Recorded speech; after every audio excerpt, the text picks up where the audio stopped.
In a significant setback for the Congress party in Maharashtra ahead of the general and the state elections, former Chief Minister and ex-MP Ashok Chavan has announced his resignation from the party's primary membership.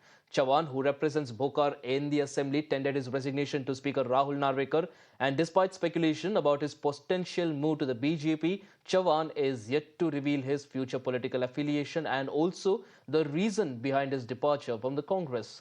This development comes close on the heels of another high-profile exit from the Congress, with Milind Deora joining the Eknath Shinde-led Shiv Sena as well. मैंने आज Congress party के assembly के membership से मेरी legislature मैं Congress party से चुनकर आया हूं एज ए एमएलए।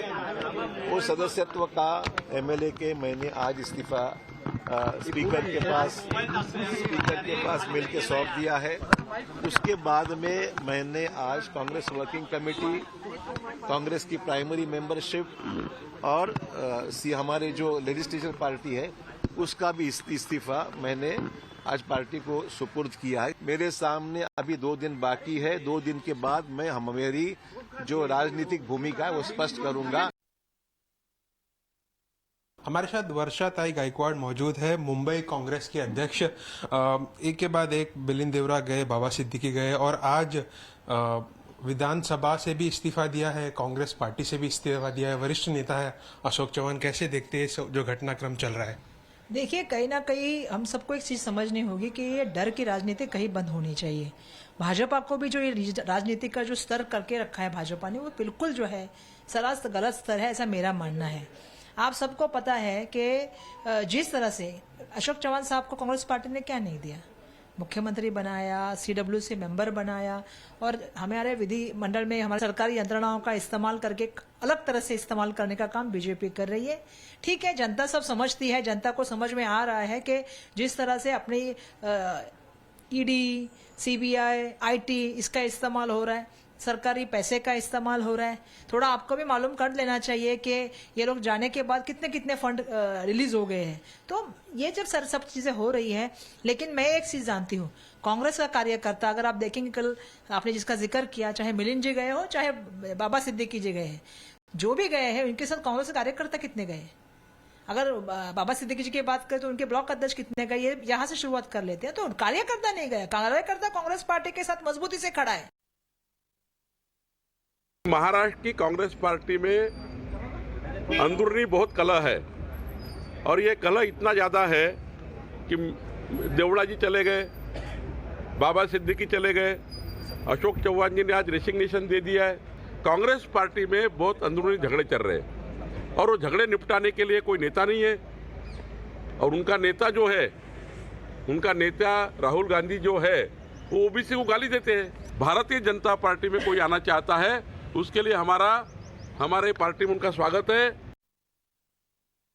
अरे मेरे ऊपर तो 3 साल पहले कोशिश हुई थी कि ये एफिडेविट के ऊपर साइन करो, तुम्हारे ऊपर ईडी नहीं, सीबीआई नहीं, इधर हमारे साथ मंत्री बन जाओ।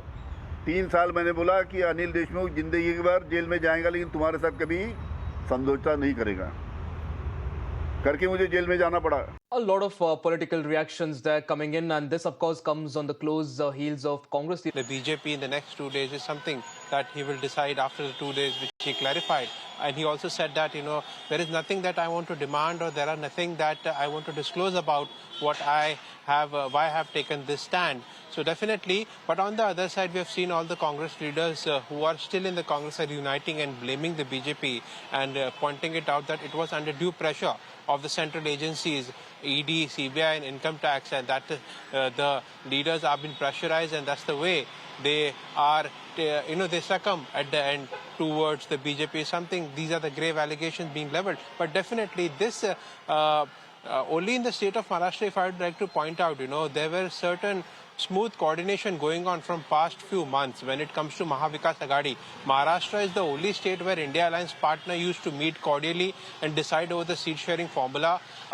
ahead of the Lok Sabha polls. But this is a big blow because remember, Ashok Chavan was part of every meeting Mahavikas Aghadi have taken earlier, and something like this is happening will definitely a blow to Mahavikas Aghadi, and we will have to closely monitor because what is next for India Alliance when it comes to the state of Maharashtra and its regional Mahavikas Aghadi alliance. How will they decide now further? And what is more anticipated and source-based information that we're getting is there are several more MLAs who are in the queue after Ashok Chavan that might also shift to BJP. So we will closely monitor this situation, but definitely it is the unpredictable politics of Maharashtra, as I always say, and we will have to closely monitor it. Back to you. Right, Abhishek, lots to introspect there for the Maharashtra Congress and also the bigwigs that are leaving the party one after the other. The Maharashtra Congress will now really have to look at their cadre ahead of the Lok Sabha elections. Appreciate you joining us on the broadcast. I have all those details. On that note, let's slip into a short break.